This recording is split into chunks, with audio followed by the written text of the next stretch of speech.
तर विद्यार्थ्यांकडे स्पेशल आणि फ्रेश या सुपर क्लासमध्ये आपले सर्वांचेच रोजच्यासारखे स्वागत आहे। आज देखील आपण सुपर क्लासमध्ये नोंदणी व मुद्रांक शुल्क भरती अतिशय स्पेशल असलेले जी की क्वेश्चन्स कव्हर करणार आहोत, पाहणार आहोत आणि सर्वांनी त्या कारणास्तव सुपर क्लासला काय करायचं आहे, सुरूपासून शेवटपर्यंत नक्कीच पाहायचं आहे। आपण याच भरतीसाठी कोणत्या नोंदणी व मुद्रांक शुल्क या भरतीसाठी 420 पेजेसची आपण पीडीएफ तयार केलेली आहे, जे की आपल्याला 149 मध्ये दिले जात आहे। 149 मध्ये जोही विद्यार्थी आहे त्यांनी काय करायचं आहे, 8208685624 या क्रमांकावर आपल्याला काय करायचं आहे, व्हॉट्सअप करायचा आहे, कॉल नाही करायचा आहे। काम असल्या कारणास्तव रिसीव्ह केला जाऊ शकत नसतो, त्या कारणास्तव तर नक्कीच जोही विद्यार्थी आहे त्या सर्वांनी नक्कीच करायचं आहे। आणखी एक रिक्वेस्ट म्हणजे काय, तुम्ही चॅनलवर नवीन आला असाल किंवा कोणत्याही कारणास्तव आतापर्यंत आपल्या चॅनलला सबस्क्राइब नसेल केलेली, लगेच करून घ्यायचं आहे। सबस्क्राइब करणे एकदम फ्री असते, कोणताच शुल्क लागत नसतो। जेव्हा सबस्क्राइब कराल, पुढची सुपर क्लास आपल्या चॅनलवर जेव्हा कधी अपलोड होईल त्याची जी नोटिफिकेशन आहे अपलोड करता तुमच्या स्मार्टफोनवर, मोबाईलवर मिळून जाईल। सुपर क्लासला एक लाईक करून थोडासा प्रोत्साहन पण नक्कीच दाखवायचं आहे। सर्वात पहिला प्रश्न कव्हर करूया। विचारलेला असा आहे प्रश्नामध्ये की महाराष्ट्र नोंदणी व मुद्रांक शुल्क विभागाचे प्रमुख खालीलपैकी कोण असतात ते सांगायचं आहे। आपल्या राज्याच्या नोंदणी व मुद्रांक शुल्क विभागाचे प्रमुख, मुद्रांक नियंत्रक, नोंदणी निरीक्षक, वरील दोन्ही किंवा राज्यपाल। तर ऑप्शन्स क्रमांक 3 योग्य आहे। नोंदणी निरीक्षक तसेच मुद्रांक नियंत्रक हे दोन्ही जे आहे आपले प्रमुख असतात, कशाचे, नोंदणी व मुद्रांक शुल्क विभागाचे। आकस्मिक निधी खालीलपैकी कोणत्या कलमानुसार उभारला जातो ते सांगायचं आहे। आकस्मिक निधी तर 244 कलम, 267, 288 किंवा 255। तर आकस्मिक निधी म्हटलं तर ऑप्शन्स क्रमांक 2 म्हणजे 267 या कलमानुसार जो आहे उभारला जात असतो, हे लक्षात येते। तिसरा प्रश्न करूया की सेक्रू प्राण्यासाठी प्रसिद्ध असलेले अभयारण्य दिल्ल्यापैकी कोणते आहे। प्राणी लक्षात घ्या, आपल्या महाराष्ट्र राज्याचा राज्य प्राणी म्हणजे सेक्रू आहे, सर्वांनाच माहित आहे। तर याच्यासाठीच प्रसिद्ध कोणते आहे अभयारण्य, चपराळा, पेंच, मेळघाट किंवा भीमाशंकर। ऑप्शन्स क्रमांक 4 भीमाशंकर अभयारण्य सेक्रू प्राण्यासाठी अतिशय प्रसिद्ध असलेले आपल्या सर्वांना लक्षात येते।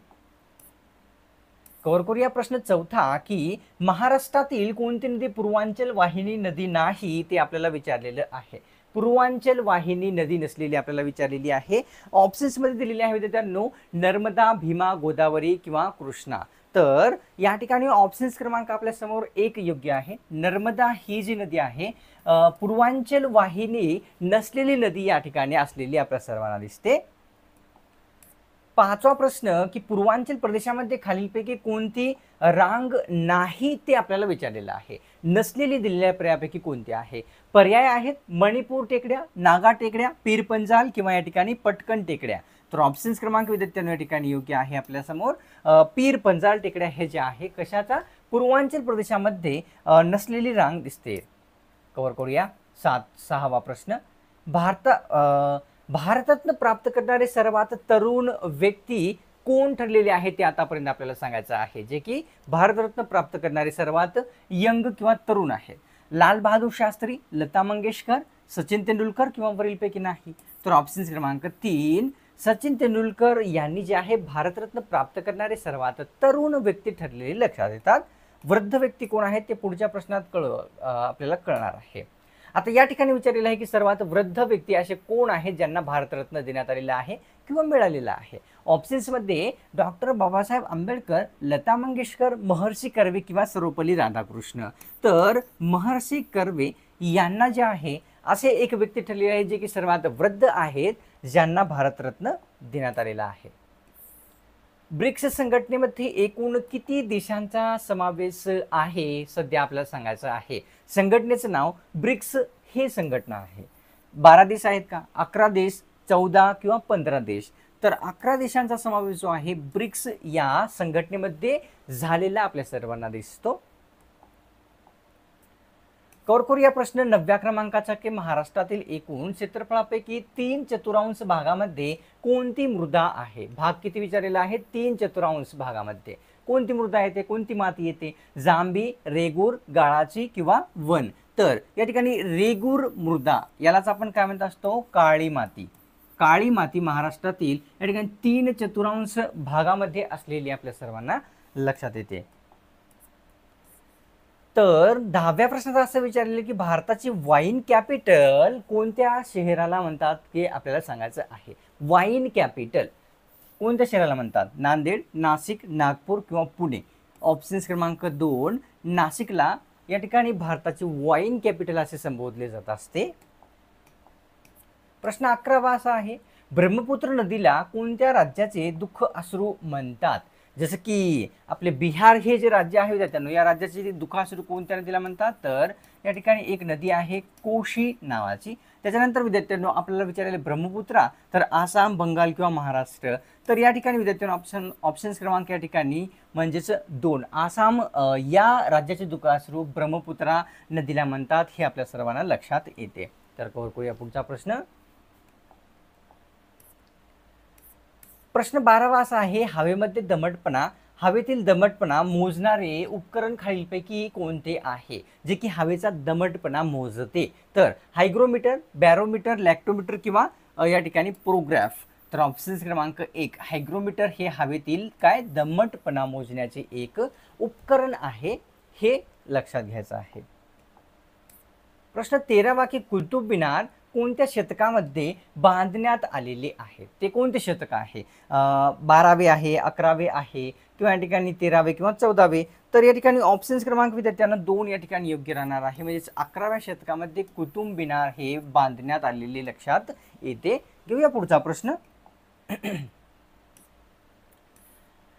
सह्याद्री पर्वताची एकूण उंची आपल्याला विचारलेली आहे. कशामध्ये? फुटामध्ये नाही, मीटरमध्ये सांगायची आहे सह्याद्री पर्वताची उंची. तर 1520 मीटर आहे का, 1320 मीटर, 1420 मीटर किंवा 1220 मीटर? तर ऑप्शन्स क्रमांक 4 1220 मीटर सह्याद्री पर्वताची उंची असलेली दिसते. तर प्रश्न 15वा असा आहे, डॉक्टर बाबासाहेब आंबेडकर यांचे मूळ गाव खालीलपैकी कोणते आहे ते सांगायचं आहे, जे की मूळ गाव विचारलेले आहे. तर अंबडवे, माहूर, महूर किंवा या ठिकाणी वरील नाही. तर अंबडवे हे जे आहे डॉक्टर बाबासाहेब आंबेडकर यांचे काय आहे मूळ गाव असलेले आपल्या सर्वांना दिसते. 16वा प्रश्न असा आहे, महाराष्ट्रातील कोणत्या जिल्ह्यामध्ये ताज ऑफ डेक्कन स्थित आहे? ताज ऑफ डेक्कन कोणत्या जिल्ह्यात येते? अमरावती, जालना, सातारा किंवा औरंगाबाद किंवा छत्रपती संभाजीनगर? तर ऑप्शन्स क्रमांक 4 म्हणजे छत्रपती संभाजीनगर मध्ये Deccan of Taj of Deccan हे स्थित असलेले लक्षात येते. 17वा प्रश्न, खालीलपैकी कोणत्या फळांमध्ये सी जीवनसत्व मोठ्या प्रमाणात असते? सी जीवनसत्व असणारे फळ कोणते आहे? ऑप्शन्समध्ये आंबा, लिंबू, पेरू किंवा वरीलपैकी सर्व. तर सी जीवनसत्व म्हटलं तर ऑप्शन्स क्रमांक 4 या ठिकाणी योग्य राहील. पेरू तसेच लिंबू तसेच आंबा या सर्व फळांमध्ये सी जीवनसत्व असलेले आपल्या सर्वांना लक्षात घ्यायचं आहे. प्रश्न 18वा की विधान परिषदेचे दर 2 वर्षांनी किती सदस्य निवृत्त होतात? आता दर 2 वर्षांनी विधान परिषदेचे सदस्य निवृत्त होतात ह्या प्रश्नामध्ये आपल्याला एक दुसरा प्रश्न तयार होतो आणि त्याचं उत्तरही देखील मिळते. तर किती होतात ते सांगायचं आहे. 1/4, 1/2, 1/3 किंवा या ठिकाणी ऑप्शन्स क्रमांक 4. तर ऑप्शन्स क्रमांक 3 योग्य आहे. 1/3 सदस्य दर 2 वर्षांनी विधान परिषदेचे निवृत्त होत असतात हे आपल्याला कळते. कव्हर करूया प्रश्न 19वा. प्रार्थना समाजाने कोणकोणत्या क्षेत्रामध्ये बहुमोल कामगिरी पार पाडलेली होती? समाज कोणता विचारलेला आहे? प्रार्थना समाज. तर या ठिकाणी अस्पृश्यतेचे निर्मूलन, विधवा विवाह किंवा आंतरजातीय विवाह किंवा वरीलपैकी सर्व? तर ऑप्शन्स क्रमांक 4 या ठिकाणी योग्य आहे. आंतरजातीय विवाह, विधवा विवाह तसेच अस्पृश्यतेचे निर्मूलन या सर्व क्षेत्रामध्ये प्रार्थना समाजाने बहुमोल कामगिरी पार पाडलेली दिसते. तर 20वा प्रश्न असा आहे, वजन कमी करण्यासाठी कोणत्या प्रकारच्या पालेभाज्या अत्यंत उपयुक्त असतात? ज्यांनाही वजन कमी करायचं आहे त्यांना कोणत्या पालेभाज्या खाणे आवश्यक असते? ऑप्शन्समध्ये दिलेले आहे जास्त कॅलरी असलेल्या, कमी कॅलरी असलेल्या, मध्यम कॅलरी किंवा वरीलपैकी नाही. तर वजन कमी करायचं म्हटलं तर कमी कॅलरी असणाऱ्या आपल्याला पालेभाज्या खाव्या लागतात. हे आपल्या सर्वांना सिंपलचा प्रश्न आहे. प्रश्न 21वा की दुष्काळ आयोगाची स्थापना खालीलपैकी कोणत्या व्यक्तींमार्फत करण्यात आलेली होती? ऑप्शन्समध्ये व्यक्ती आहेत Lord Wellesley, Lord Ripon, Lord Curzon किंवा जॉन लॉरेन्स. तर दुष्काळ आयोगाची स्थापना म्हटलं तर ऑप्शन क्रमांक 4 जॉन लॉरेन्स यांनी केलेली होती, हे लक्षात येते. प्रश्न 22वा की लिंग गुणोत्तर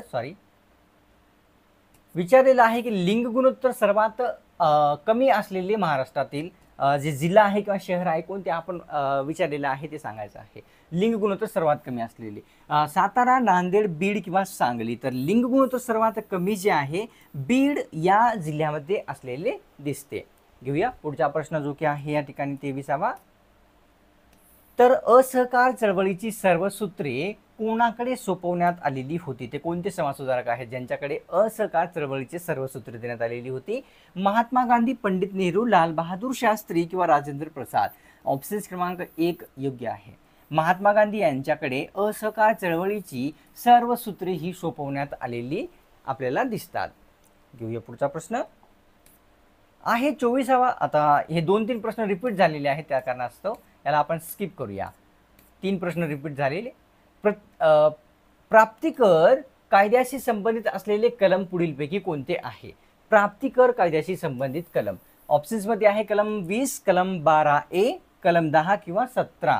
ऑप्शन क्रमांक 2 कलम 12A मध्ये प्राप्तिकर कायदा हा संबंधित असलेले एक कलम आपल्याला लक्षात येते. प्रश्न 28वा की बेरोजगारीचे प्रकार खालीलपैकी कोणते आहेत? बेरोजगारीचे घर्षण, चक्रीय, हंगामी किंवा वरीलपैकी सर्व. तर ऑप्शन क्रमांक या ठिकाणी 4 योग्य आहे.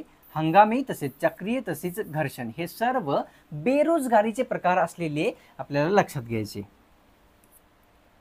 प्रश्न 29वा की परभणी जिल्ह्यातील दिग्रस बंधारा कोणत्या नदीवर आहे? आता दिग्रस बंधारा जो आहे परभणी जिल्ह्यात येतो, हे आणखी एक प्रश्न तयार होतो आणि त्याचं उत्तर देखील मिळते. गोदावरी, गंगा, वैतरणा किंवा वरीलपैकी नाही. तर दिग्रस बंधारा परभणी जिल्ह्यामध्ये गोदावरी नदीवर असलेला आपल्या सर्वांना लक्षात घ्यायचं आहे की आहे असे. प्रश्न 30वा सविनय कायदेभंग आंदोलनाला या कराराने स्थगिती देण्यात आलेली होती.